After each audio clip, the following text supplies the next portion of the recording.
بصير. الله تبارك.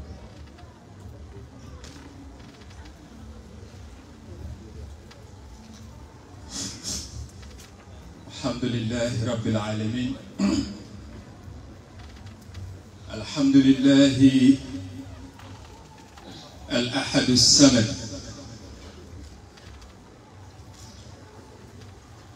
الذي لم يلد ولم يولد ولم يكن له كفوا أحد. نحمده تعالى ونستعينه ونستغفره ونستهديه ونعوذ بالله من شرور أنفسنا ومن سيئات أعمالنا. من يهده الله فلا مضل له ومن يضلل فلا هادي له. وأشهد أن لا إله إلا الله وحده لا شريك له، له الملك وله الحمد يحيي ويميت وهو على كل شيء قدير. الخلق كلهم في افتقار إليه،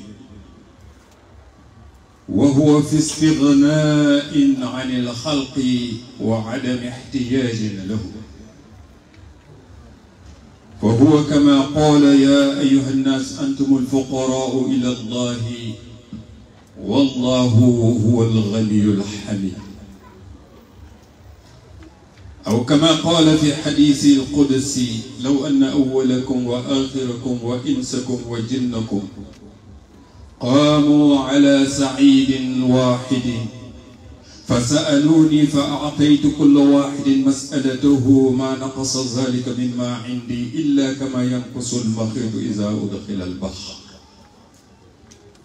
نعم، فبين يدي مولاي ما زلت واقفا ذليلا حقيرا مستغيثا لشدتي. واشهد ان سيدنا وعزيمنا محمد صلى الله عليه وسلم عبد الله ورسوله، الرحمة المهداة ونعمة المسداة، كريم الشمائل لطيف ميسر ذي الخلق الكريم. فهو كما قال مولانا بسم الله الرحمن الرحيم وإنك لعلى خلق عظيم. ورضي الله عن تاج العارفين ممدنا أبي العباس أحمد التيجاني، هو كنز العلا رحى الثقلين دائس بالأقدام رأس القواد، أزلا انكبوا على قدميه هكذا حتى النفخ في سور الناد. ورضي الله عن سائر خلفائه ومقدميه. ثم رضي عن شيخنا وإمامنا وجدنا وقدوتنا سيد الحاج مالك سي رضي الله عنه رضا لا سخط بعده أبدا. قال في كتاب له وهو مشهور، وهو كتاب نحبه ويحبه العارفون والعلماء:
مرحبا مرحبا مرحبا للسفير ما شاء الله وليقنصل أيضا. تبارك الله. Donc,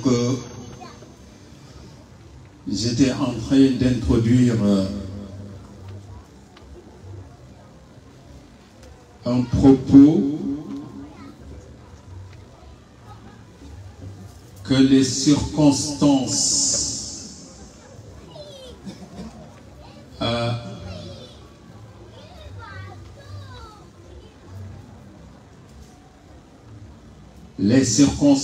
veulent que ce propos soit le plus raccourci possible.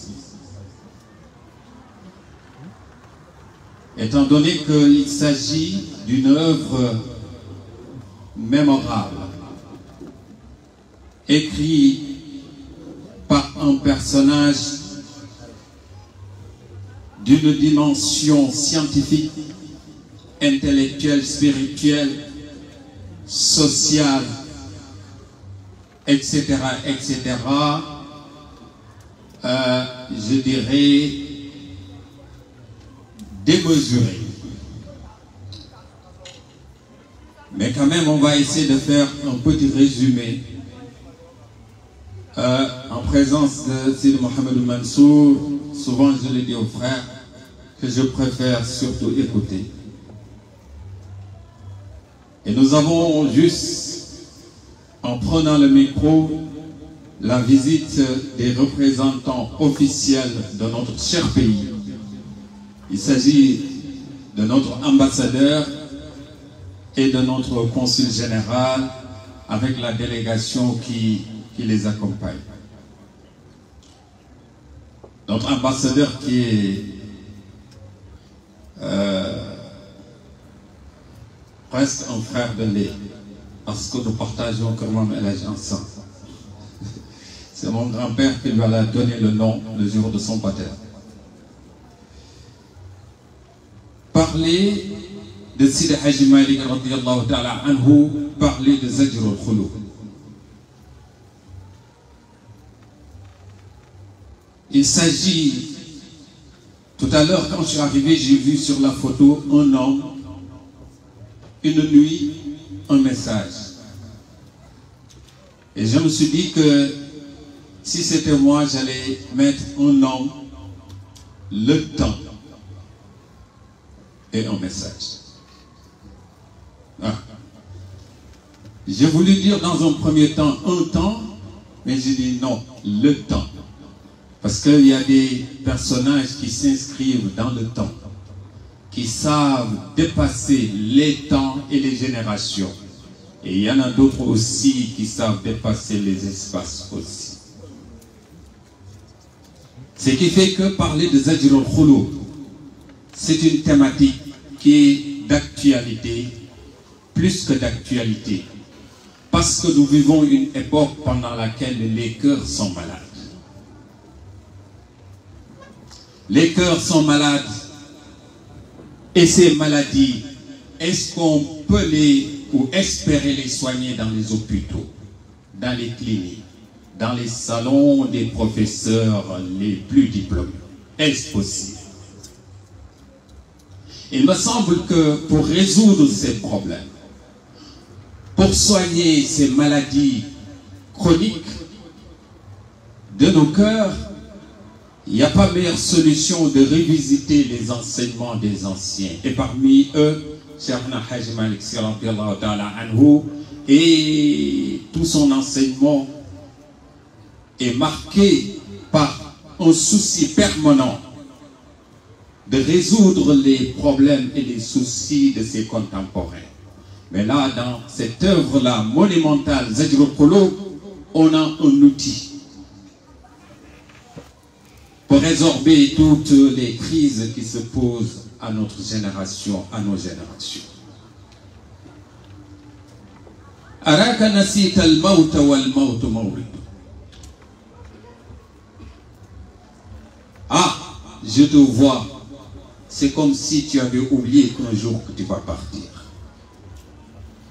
وَلِكُلٍّ مِّن بَحْرِ الْمَمَاتِ نَصِيبٌ. Chacun a sa part. Chacun a son jour. Chacun a son heure. Je dirais même, chacun a sa seconde. La seconde pendant laquelle tu quitteras tes proches. La seconde pendant laquelle tu quitteras ton canapé, ton salon, ta maison, ta voiture luxueuse, ton poste, tes responsabilités. Ceux que tu aimes, tu vas les quitter. Ceux qui t'aiment, tu vas les quitter. Et même ceux que tu haïssais ou qui continuent à te haïr, tu vas tout laisser derrière toi. Kalla iza balagati taraqiya wa qila man raqa wa dhanna annahu al-firaqa wa altafati as-saq bis-saq ila rabbika yawma idhin al-masaq. Ça y est, l'heure est arrivée. Pas une seconde en plus, pas une seconde en moins. Sidi Hadji Malick radiyallahu ta'ala anhu dit araka nasita al-maut. Rien qu'avec ce vers, ça aurait suffi pour parler pas seulement pendant une nuit, mais pendant toute une année. Parce qu'on a l'impression maintenant que nous vivons, que nous avons la possibilité de vivre éternellement.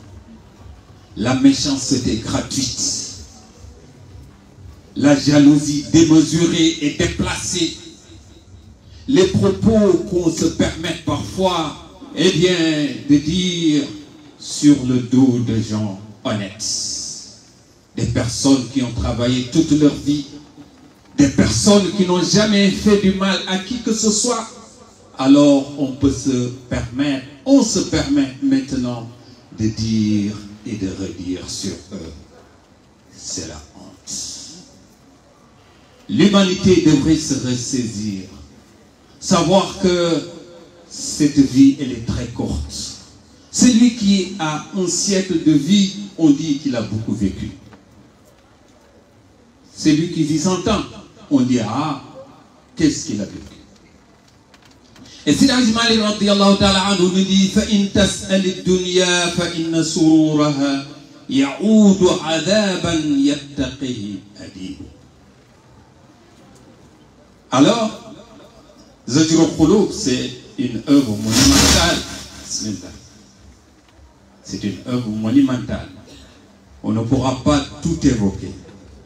Il y a des thématiques, une multitude de thématiques. Chaque vers, c'est une thématique. Chaque vers. On ne pourra pas tout épuiser. Mais j'en ai tiré 5 vers.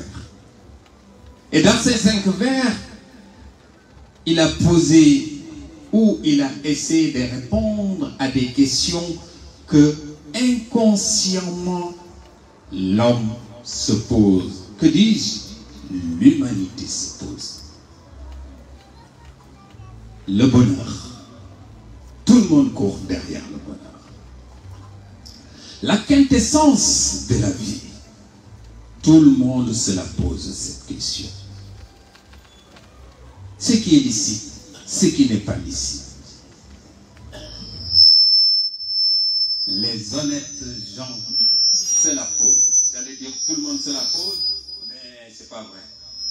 Mais il y a des gens qui sont honnêtes quand même, qui avant de prendre quoi que ce soit se posent la question, est-ce que je dois le dire? Est-ce que je dois le prendre? La valeur de la vie, le goût et le plaisir dans la vie. Certains y trouvent le bonheur dans l'argent, la richesse, l'opulence. D'autres trouvent le bonheur dans la poésie. D'autres le bonheur dans le regard affectueux qu'ils projettent sur leur progéniture. D'autres vivent le bonheur quand ils sont en bonne compagnie. Mais il dit que فَإِن تَسْأَلِ الدُّنْيَا فَإِنَّ سُرُورَهَا يَعُودُ عَذَابًا يَتَّقِيهِ أَدِيبٌ. Le bonheur dans la vie est et sera toujours éphémère. Non seulement il est éphémère, mais le bonheur se transforme. Si c'était un goût agréable, ça va devenir désagréable. Le temps ne nous permettra pas de faire beaucoup de développement là-dessus.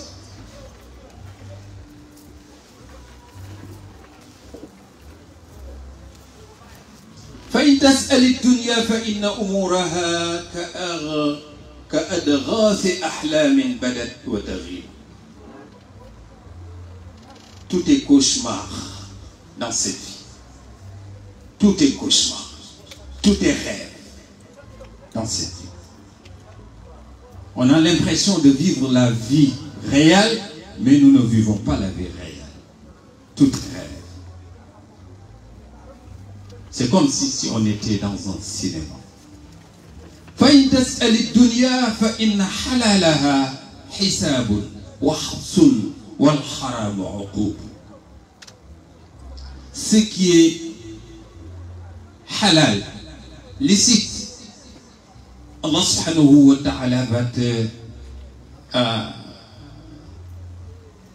poser la question: où est-ce que tu l'as eu? Qu'est-ce que tu en as fait? Donc c'est ça le hisab. Wa habsun, eh bien, si on n'a pas acquéri ce que nous possédons dans les règles de l'art, eh bien on rendra des comptes. Wal haramu uqub. Et tout ça, c'est des valeurs que nous tous nous connaissons. Mais si la Hajjmari radiallahu ta'ala nous le rappelle, parce qu'il sait que le rappel est utile. Quelqu'un qui est en train de faire un forfait, quelque chose de mal, il sait que ce qu'il fait, que ce n'est pas du bien. Mais la tentation,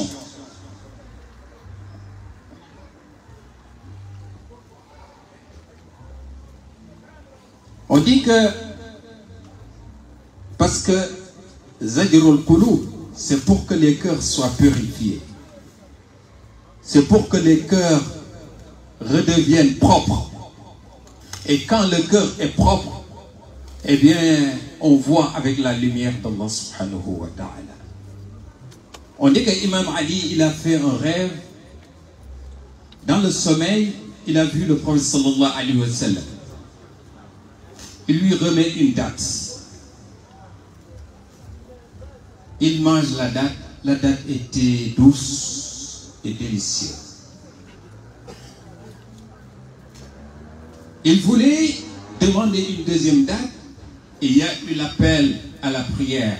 Il s'est réveillé. Salatu khayrun minan nawm. Il s'est réveillé. Le rêve s'est coupé. Il va à la mosquée, il prie. En sortant, une dame lui remet un plateau où il y avait des dates. Il lui dit que ces dates sont pour Amirul Mu'minin Omar ibn al-Khattab. Et il va donner les dates à Omar ibn al-Khattab. Omar ibn al-Khattab prend une date et donne à Imam Ali. Imam Ali goûte la date, elle était aussi délicieuse que celle qu'il avait goûtée, mangée avec le prophète sallallahu alayhi wa sallam dans le rêve. Et il dit à Omar ibn al-Khattab, Zidni, Zidni. Et Omar lui dit, Law zadaka ar-rasoul sallallahu alayhi wa sallam la zidtuka. Si le prophète t'avait donné encore une deuxième date, je t'en donnerai une deuxième. Et Imam Ali me dit, mais attends, il y a un problème.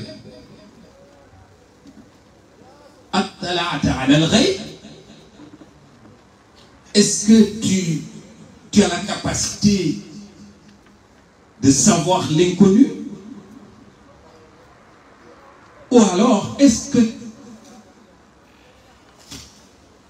tu as pu lire dans mes rêves ce que j'ai vu, avec le professeur, c'était dans mon rêve. Je l'ai raconté à personne. Et Omar ibn al-Khattab lui dit que Inna al-qulub tara bi nurillahi.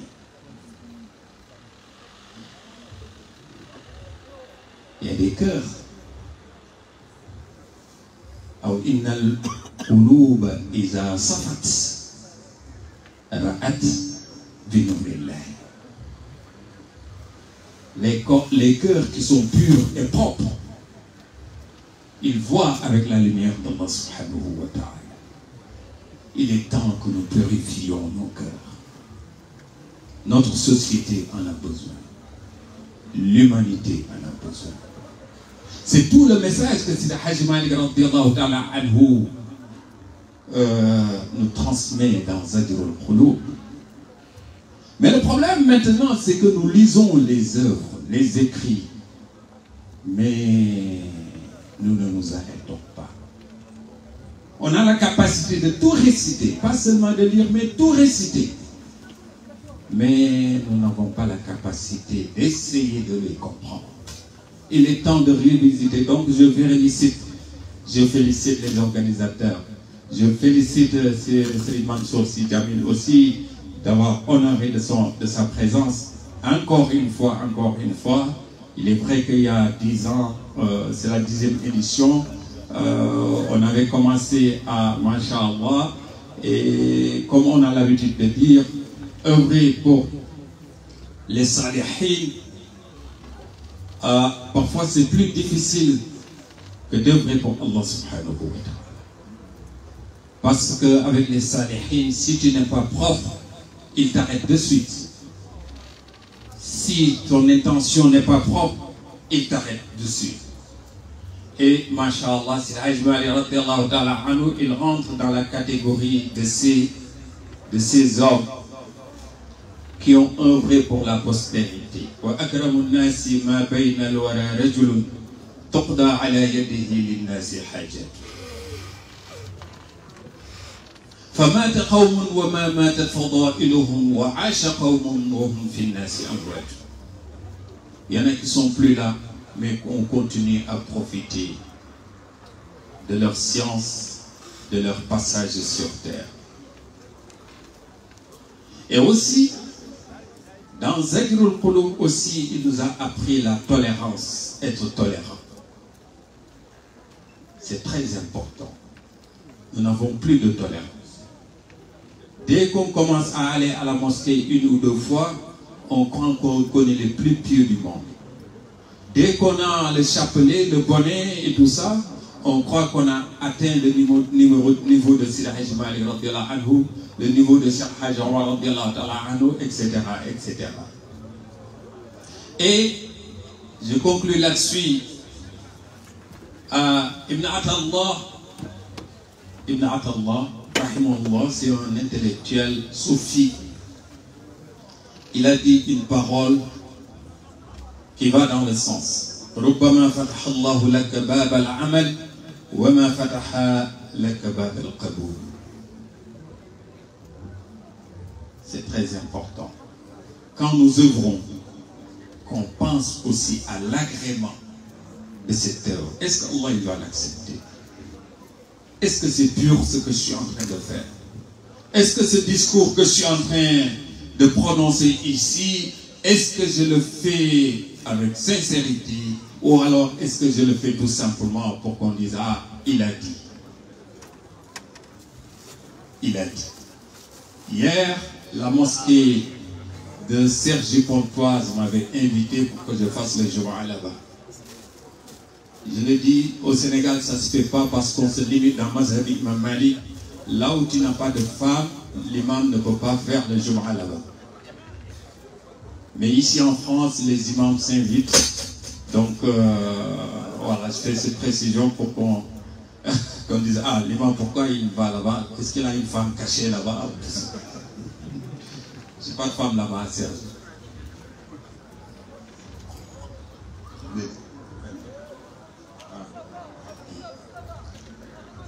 Ah, ben. Ouais, je vais conclure. Alors, je leur ai parlé de tolérance, parce que maintenant, le discours dont nous avons besoin dans cette société, c'est de parler de tolérance. La tolérance, c'est l'argument le plus valable pour parler de l'islam, des musulmans, partout. Et je crois que le Sénégal, Masha'Allah, n'a pas de leçon à prendre dans ce domaine-là. La tolérance religieuse, la tolérance intra-religieuse, la tolérance interreligieuse, la tolérance même avec ceux qui n'ont pas de religion. C'est très important. Sans tolérance, on ne peut rien faire. Et Ibn Atallah al-Askandari nous dit que ربما فتح الله لك باب العمل وما فتح لك باب القبول. Tu peux passer toute ta nuit à prier, mais Allah il peut tout rejeter. Mais il rajoute quelque chose qui est très grave. Ah, pas grave, mais en tout cas très important. وربما قضى عليك بذنب فكان سببا في الوصول. Il y en a qui vont rentrer au paradis parce qu'ils ont commis un péché. C'est avec le péché qu'ils rentrent au paradis. C'est une façon, c'est une parole pas facile à comprendre. Pourquoi? Parce que Rasul sallallahu alayhi wa sallam, il a dit dans un hadith, رُبَّ ذَنْبٍ أَدْخَلَ صَاحِبَهُ الْجَنَّةِ. Il y en a qui rentrent au paradis parce qu'ils ont commis un péché, un grave péché. On lui dit pourquoi? كيف يا رسول الله صلى الله عليه وسلم؟